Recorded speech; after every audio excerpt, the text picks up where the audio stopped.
はようございます。今は日曜日の朝です。普段日曜日はレッスンをしないんですけど、この週は木金土で旅行に行ってきて休んだので、その分今日開けることにしました。ただですね、あんまりレッスンが入ってないんですよね。固定あるあるなのかなって思うんですけど、私学生さんが結構固定の方が多くて、例えばこの方は毎週月曜日、この方は毎週火曜日っていう感じで約束をしてレッスンをしているので、逆に急に日曜日が空いたって言って予約をしてくれる方ってあんまりいないんですよね。ただいつも自由に好きな時間に予約をしてきてくださる方が数名いらっしゃるので、のんびり楽しくレッスンしていこうかなと思います。レッスンは基本的に私は家でやるので、予約枠を開けたら基本その日は家にいるっていう感じになるんですよね。なのでその空き時間とかには家でしかできない作業とかをすることが多いですね。今日はもう9月に入ってるんですけど、8月の締め作業がまだ全然終わってないので、空き時間にそれをしていこうと思います。なんか前に動画上げたんですよね。そのフリーランスとして働いているので、毎月こんなことやって確定申告に備えてますみたいなのを確か前に上げてて、2022年の8月、3年前ですね。3年前に上げてるんですけど、それとやってることはほぼ変わってなくて、ただ一個変わったことといえば、会計ソフトを使うようになりました。2年前ぐらいの確定申告の時に、そうですね、手書きで書いたこの本を見ながら確定申告の書類を作るのが結構めんどくさいなと思って、試しに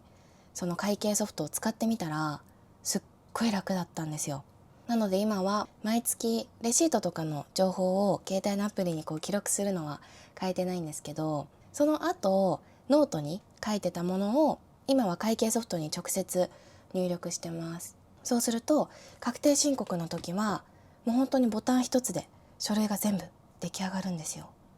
感動しすぎて戻れないですね。今日は空き時間にその辺の作業をしながら仕事をしていこうと思います。今午前のレッスンが終わりました。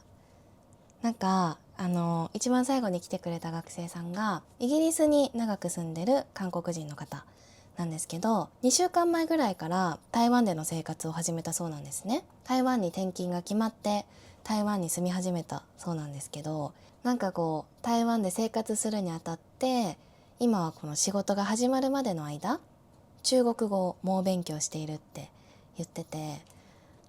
なんか毎日宿題もあるしテストもあるし大変だって言いながら、なんかカフェとかで勉強したりとか家で勉強したりとかっていうその学生の時の生活をまたもう一回できてて楽しいって言ってましたね。いいですよね。なんか働き始めてから勉強だけに集中する期間ってなかなかないのでいいなって思いながら聞いてました。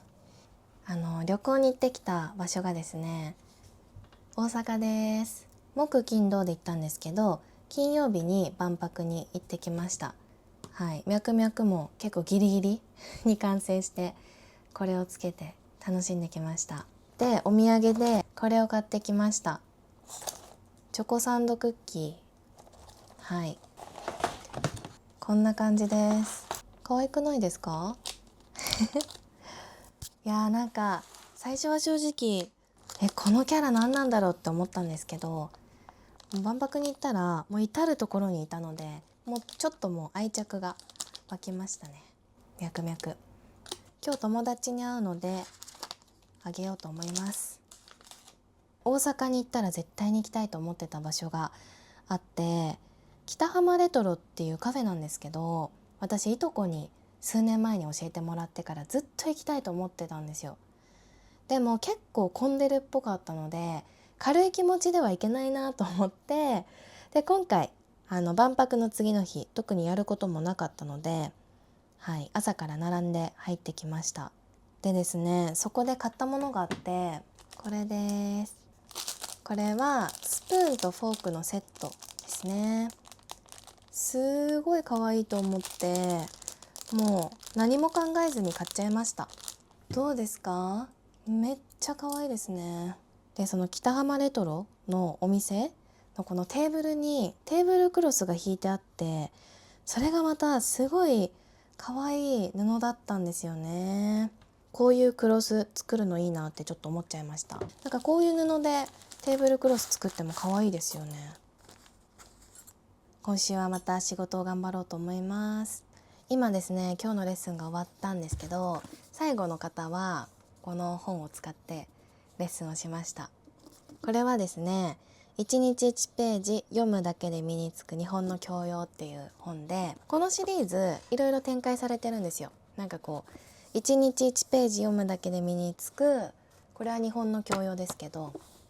絵画とかあとは世界の教養とかそういうのもあって、個人的にこう自分が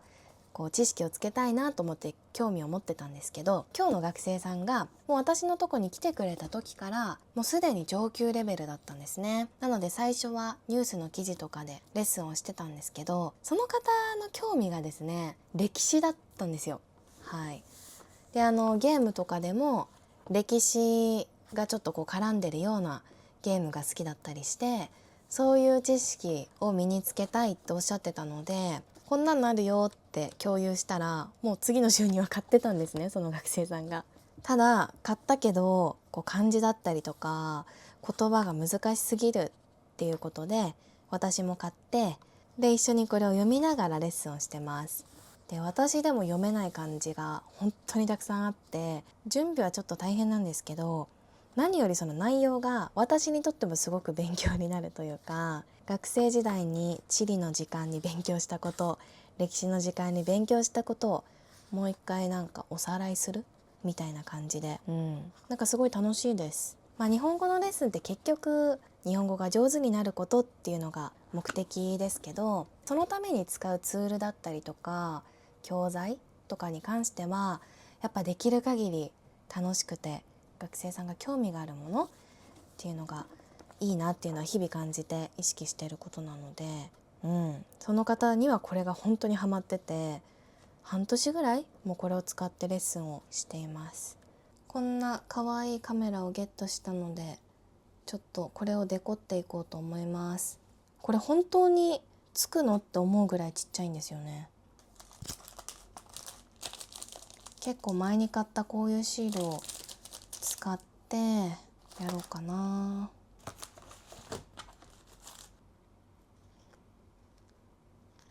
できました。なんか思ったよりもちょっと甘い感じになっちゃいましたね。バレーコアって感じ。はい。説明書を読んで早速、出かける時に持っていこうと思います。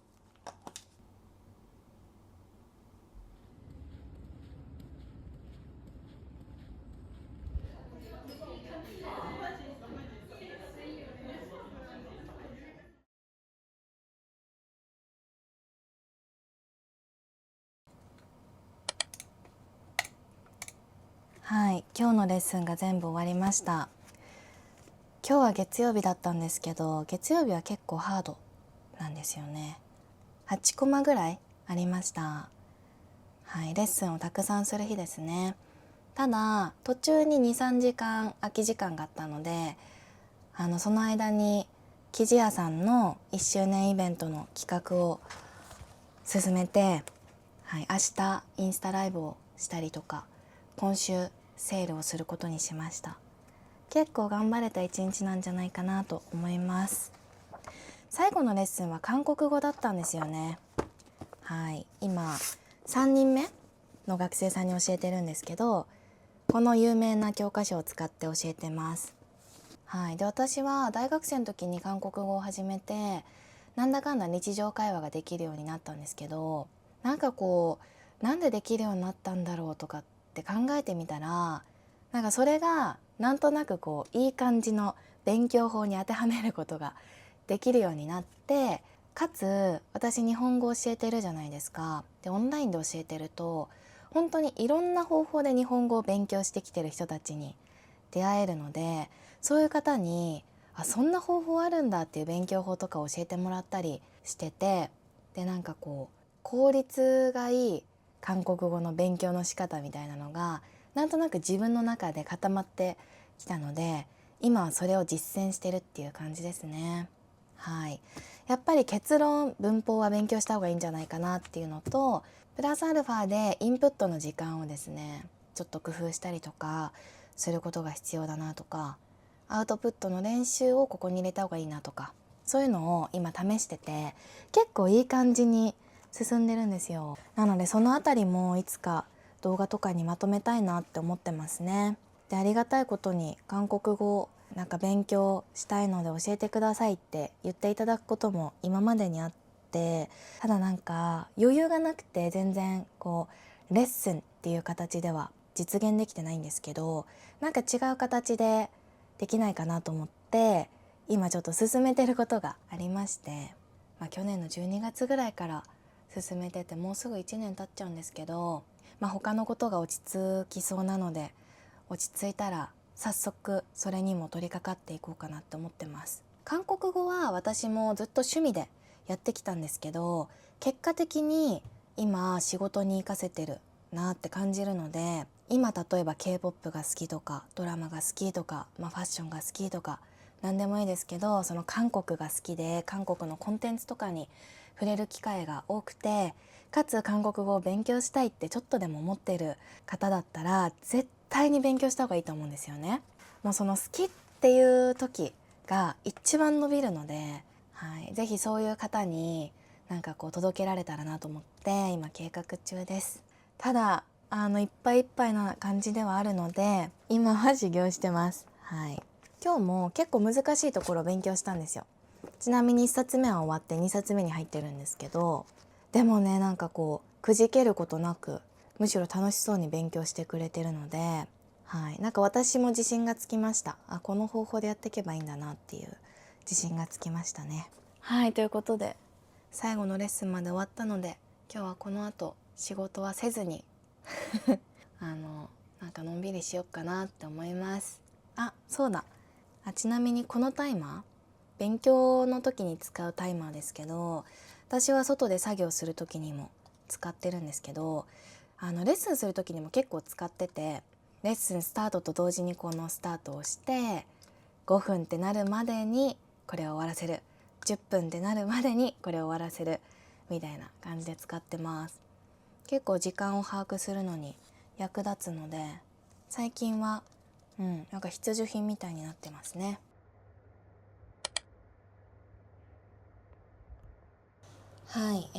今日は朝のレッスンが急遽キャンセルされたので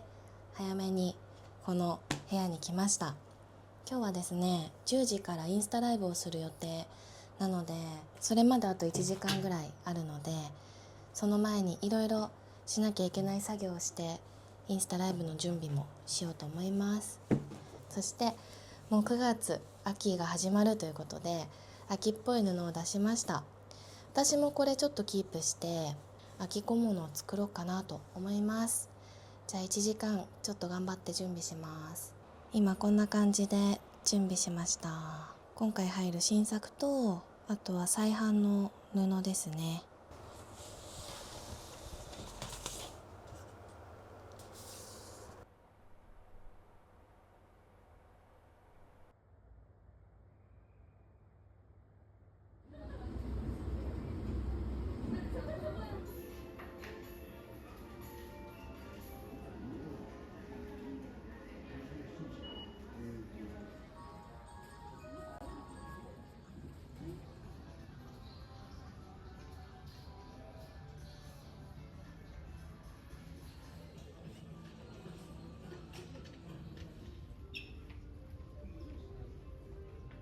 布を自分用に取ってきました。このコーデュロイの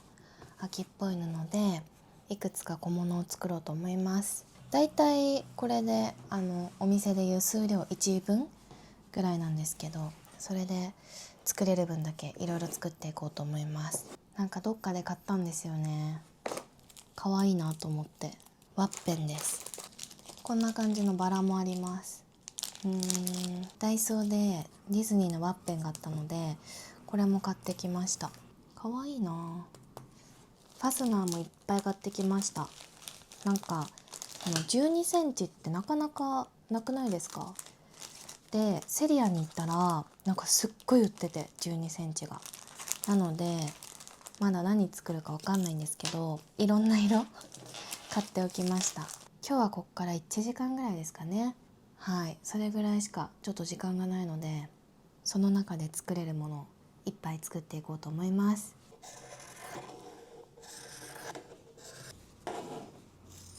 今これの裏地をどうしようかなって思ってたんですけど、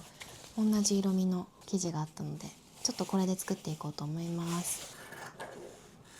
これはずっと前に買ったものなんですけど、実はよく見るとこれベルなんですよ。あれ、ベルがいるんですけどね。はい、いいですよね。さりげないベル。でももう本当に歯切れしかないですね。私が大好きな倉橋玲さんのファブリック布もいくつか持ってるんですけど、ちょうどこのオレンジの、コーデュロイ秋っぽい布にこのクマがめちゃくちゃ合うんじゃないかなと思ったので、これをちょっと贅沢なんですけど裏地に使おうかなと思います。ちなみにこの布もですね、クマなんですけど、よく見ると女の子が紛れてるんです。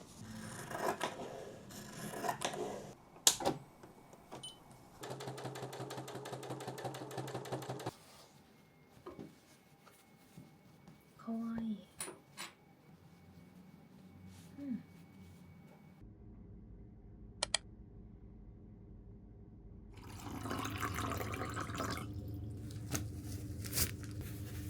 昨日結局このシュシュと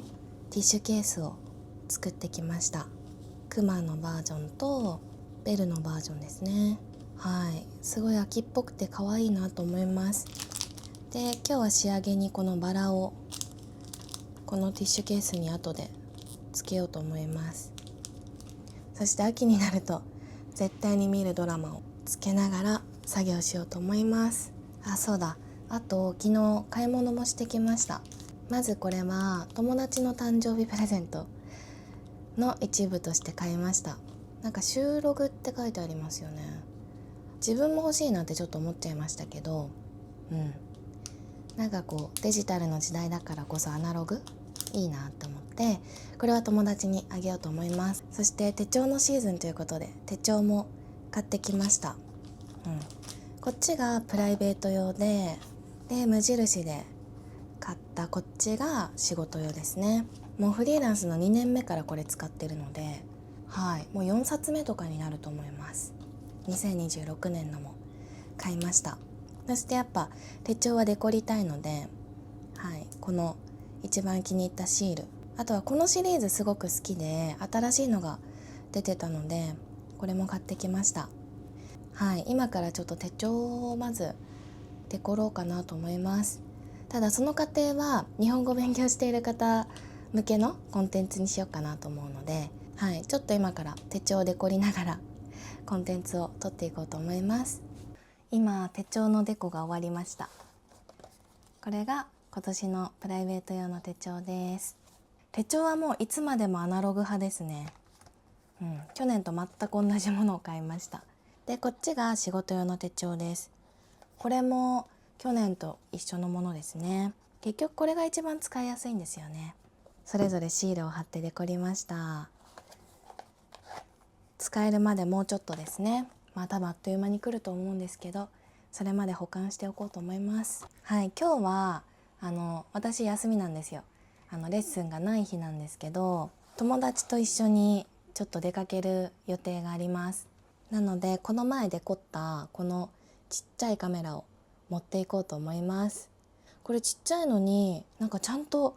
写真も撮れるし動画も撮れるんですよ。まだ外には持ってったことないので今日持っていこうと思います。そして準備をするまでちょっとまだ時間があるので、朝言ってたこのティッシュケースの仕上げをしていこうと思います。